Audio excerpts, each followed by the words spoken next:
उसके बाद उसके बाद है अंग्रेजों के कवानीन और जवाबित के तरीक़ाकार में खूबियाँ और खामियाँ क्या थी, ये देखते हैं।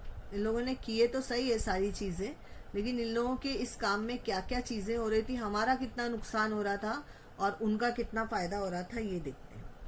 अंग्रेज़ों से पहले के ज़माने में भारत में मुख्तलिफ मकामात पर मुख्तलिफ कवानीन राइज थे। इंसाफ के मामले में ज़ात पात का भेदभाव था। लॉर्ड मिकाले की सरबराही में कानून कमेटी और कानूनी जवाबित के लिए तय किए गए और पूरे मुल्क में तमाम अफराद मसावी है, ये उसूल राइज किया गया। यूरोप के लोगों के लिए भारत के लोगों के लिए अलहदा अदालतें और अलग कानून थे। नए कानून आम लोगों की समझ से बहुत बाहर थे। इंसाफ हासिल करना काफ़ी खर्चीला और महंगा हो गया था और मुकदमात जो थे वो तवील अरसे तक जारी रहते थे। और इसी तरह अंग्रेज़ों की माशी पॉलिसी अगर देखें तो कई हमलावरों ने भारत में आकर यहीं की बूदोबाश इख्तियार कर ली। मतलब जो भी हमले आवर हुए, मुगल हो कोई भी हो, वो लोग यहीं आके रहने लग गए थे, यहाँ की तहजीब में घुल मिल गए थे। उन्होंने भारत के माशी निज़ाम में कोई भी तब्दीली नहीं की थी और इंग्लिस्तान में सनती इनकलाब की वजह से सरमायादाराना निज़ाम को तक़वियत हासिल हुई। इसी सरमायादाराना निज़ाम को भारत में राइज करने की वजह से हिंदुस्तानियों का माशी इस्तेसाल होने लगा। माशी इस्तेसाल किस तरह हुआ, ये देखते हैं। सबसे पहले अंग्रेज़ों ने जो है, अंग्रेज़ों से पहले के ज़माने की जो पॉलिसी वो देखो। पहले अंग्रेज़ों की अमलदारी से पहले देहात माशी तौर पर खुद कफील थे। काश्तकारी, दूसरे पेशों के जरिए देहातों की ज़रूरतें देहात में पूरी हो जाती थी। ज़मीन की लगान हुकूमत की आमदनी का अहम ज़रिया था। ज़मीन का लगान फसल की नौयत के लिहाज से मुकर्रर किया जाता था और वो भी अनाज की शक्ल में होता था। यानी पहले ज़माने में जो भी देहात थे वो एक दूसरे की ज़रूरत खुद ही पूरी कर लेते थे। किसी को अनाज के बदले चीज़ों के बदले चीज़ों का लेन देन करते थे और कई चीज़ें पैसों से भी खरीदी जा सकती थी। इस तरीके का निज़ाम जो था वो राइज था। अब क्या होता था, समझो लगान जो है हुकूमत को देना है तो वो आमदनी उसकी ज़मीन का लगान हुकूमत की आमदनी का जरिया थी, लेकिन ज़मीन का लगान उन लोगों को फसल में देते थे। अगर मैंने गेहूं बोई हूँ और मुझे लगान देना है तो मैं गेहूं दूंगी, अनाज की शक्ल में था। अच्छा, अगर कभी फसल अच्छी नहीं हुई है समझो, तो लगान में छूट भी मिल जाती थी। अब लगान की अदायगी में अगर ताखिर होने पर किसानों को जमीनें जब्त नहीं की जाती थी, बल्कि उनको वक्त दिया जाता था कि हाँ ठीक है, आप लोग अपनी सहूलत से पे करिए। अब अंग्रेजों ने जो हुकूमत में लगान की पॉलिसी लगाई वो इस तरह थी कि वो लोग पहले जमीन को नापते थे, उसकी पैमाइश करते थे और उसके लिहाज से लगान की रकम मुकर्रर की जाती थी। लगान नकदी की सूरत में होता था और मुकर्ररा मयाद दी जाती थी। हाँ, ये तारीख को आपको लगान दे देना है, नहीं तो उस पर पेनल्टी हो जाती थी। और इसी तरह से मुकर्ररा मयाद के अंदर लगान अगर नहीं दिए तो जमीनें जब्त कर लेते थे। मुख्तलिफ मकामात पर मुख्तलिफ लगान वसूल करने के तरीके कार के सबब किसानों का बड़ा इस्तेहसाल होता था। लगान वसूली के नए तरीके कार के जो असरात हुए थे, उसकी वजह से लगान की रकम नकद अदा करने के लिए किसान औने पौने दानों में अपनी फसलें बेचते थे। उसके अंदर दलाल और ताजिर जो है वो अड़चने पैदा करते थे। कम दामों में, नामुनासिब दामों में अनाज लेते थे। लगान की अदायगी के लिए किसान अपनी ज़मीनों को साहूकार के पास रहन रखकर कर्ज लेते थे। अब इसकी वजह से बेचारे वो मकरूज हो गए। अब कर्ज नहीं अदा कर सके तो ज़मीन बेचनी पड़ती थी। हुकूमत, जमींदार, साहूकार, ताजिर किसानों का इस्तेसाल करते थे। ये सारे लोग मिलकर किसानों को परेशान कर दिए थे। और अब क्या होने लगा कि काश्तकारी को तिजारत बनाना पड़ा। कैसे तिजारत बनाना पड़ा? तो अपने खानदान और गांव के लोगों की ग़िज़ाई ज़रूरत पूरी करने के लिए किसान अनाज उगाया करते थे और अंग्रेज हुकूमत क्या करती थी, कपास, नील, तंबाकू और चाय, ये नकदी वाली फसल होती है, यानी इससे पैसा मिलता है। ये फॉरेन जाया करती थी, एक्सपोर्ट होती थी और इससे पैसा मिलता था। तो अब अंग्रेजों ने क्या किया कि नील, तंबाकू, चाय जैसी नकदी फसलों की हौसला अफजाई की और नफा बख्श तिजारती फसलें उगाने पर ज्यादा से ज्यादा जोर दिया जाने लगा। इसी अमल को कहते हैं काश्तकारी को तिजारत बनाना। अब 1860 से लेके 1900 तक के अरसे में भारत को जबरदस्त कहत साली का सामना करना पड़ा। हुकूमत ने कहत साली पर काबू पाने के लिए आब रसानी के मंसूबों को रूबे अमल लाने में कोई मुस्तैदी नहीं दिखाई। और अब नकल और हमारा मवासलाती निज़ाम में क्या इस्लाह की है वो देखो।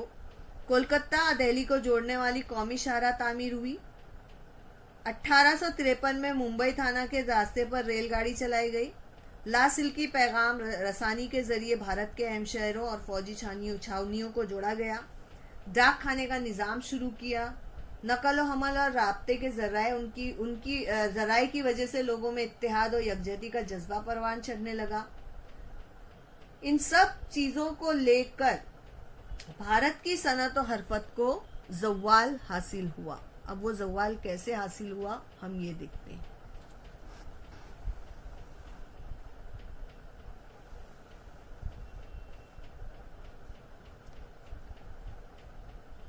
भारत से जो इंग्लिस्तान जाने वाले माल पर हुकूमत ने भारी टैक्स आयद कर दिया था। भारत में दरामद किए जाने वाले माल पर कम टैक्स लगाया जाता था। इंग्लिस्तान की मशीनों पर तैयार किए जाने वाला माल बहुत ज्यादा और बहुत ही सस्ता होता था। इस सस्ते माल से मुकाबला आराई मुमकिन ना होने की वजह से भारत के रवायती पेशे और सनतें खत्म हो गई। ये लोग क्या कर रहे थे? इन लोगों ने क्या किया कि यहाँ से खाम माल ले जाते थे, मीन्स कच्चा माल ले जाते थे और अपने मुल्कों से पक्का माल कम कीमत पे यहाँ पे इंडिया में लाके बेचते थे। अब जाहिरी बात है जो अपना खुद का जो बना हुआ होता है वो जाहिरी बात है उसमें ज्यादा लागत आती है। वहाँ मशीनों में बना हुआ है तो फटफट बहुत ज्यादा पैमाने पे बनता था, तो लोगों को वो सस्ता लगता था और लोग जो है वो लिया करते थे माल, क्योंकि वो सस्ता हुआ करता था। जिस तरह आजकल आप बाजार में देखते होंगे कि अपने मुल्क में जो चीजें बनी हुई है उससे ज्यादा सस्ती जो है हमको चाइना की चीजें मिलती है, तो हम वो प्रिफर करते हैं कि हाँ ठीक है ये 200 रुपए का है और अपना इंडिया का बना हुआ ये 300 का है, तो ठीक है हम ये नहीं ले रहे, हम ये ले रहे। इसी तरह से यहाँ पे हो गया। अब सस्ते माल से मुकाबला आराई मुमकिन नहीं होने की वजह से भारत की रवायती पेशे और सनतें खत्म हो गई और बेशुमार कारीगर जो थे वो बेरोजगार हो गए। भारत में सनतों की तरक्की, भारतों में सनतों की वही सनतों को तरक्की दी जिसमें उनका जो है फायदा था। मिसाल के तौर पे देखिए कि अंग्रेज हुकूमत की पुष्पनाई इंतजामी उमूर का तजुर्बा सरमायाकारी का फकदान होने के बावजूद बास सनतकारों ने नई सनतों का आगाज किया। हिंदुस्तानी लोग भी जो थे वो भारत के लोग जो थे वो भी पीछे नहीं थे। 1853 में कावसजी नाना भाई दावर ने मुंबई में कपड़े की पहली मिल शुरू की। सूबे बंगाल में रशरा के मकाम पर पटसन की पहली मिल शुरू हुई। 1907 में जमशेदजी टाटा ने जमशेदपुर में आयरन एंड स्टील कंपनी फौलाद का बनाने का कारखाना कायम किया। कोयला, धात, शक्कर, सीमेंट और कीमियाई अशिया की सनतें भी भारत में शुरू हो गई। अब देखते हैं समाजी और तहजीबी असरात। यूरोप की इंसान दोस्ती, अक़लियत पसंदी, जमहूरियत, वसीउल ख़याली और हुब्बुल वतनी जैसी इक़दार का हिंदुस्तानियों पर काफी असर पड़ा। अंग्रेजों ने भारत की रवायात, तारीख और सकाफत का मुताला किया। विलियम जोन्स नामी अंग्रेज अफसर ने 1784 में कोलकाता में एशियाटिक सोसाइटी ऑफ बंगाल नामी इदारा कायम किया। जर्मन का मुफक्किर मैक्स म्यूलर ने भारत के मज़ाहिब, ज़बानों और तारीख का गहरा मुताला किया। अंग्रेजों के मुताले की आदत को देखते हुए भारत के नए जो तालीम याफ्ता मुतवस्सित तबके थे, जो मिडिल क्लास था, उन लोगों को इस बात का शदीद एहसास हुआ कि उन्हें भी अपने मजहब, तारीख और रस्म व रिवाज का गहरा मुताला करना चाहिए।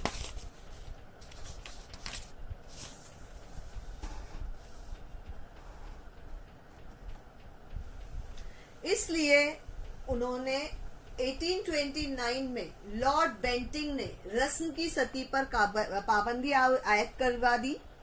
सती की रस्म में क्या होता था बेटा कि जब है ना शौहर मर जाता था तो औरत जो है उसके साथ में उसकी चिता पर ही उसके साथ जला दी जाती थी। उन्होंने सती की रस्म पर पाबंदी आयद कर दी। फिर लॉर्ड डलहौजी ने एक और चीज की। 1856 में बेवाओं की दूसरी शादी की इजाजत के कानून को मंजूर कर लिया, जबकि अंग्रेजों के यहाँ ये हिंदुस्तान के यहाँ ये बेवा की दूसरी शादी जो थी, हम उस तबके की बात कर रहे हैं, हिंदू तबके की, हम मुसलमान तबके की बात नहीं कर रहे हैं। मुसलमानों में दूसरी शादी बेवा की शादी जायज थी, लेकिन इन लोगों के यहाँ पे बेवा की शादी जो है वो जायज नहीं थी। बेवाओं से बहुत बुरा सुलूक किया जाता था। उन लोगों के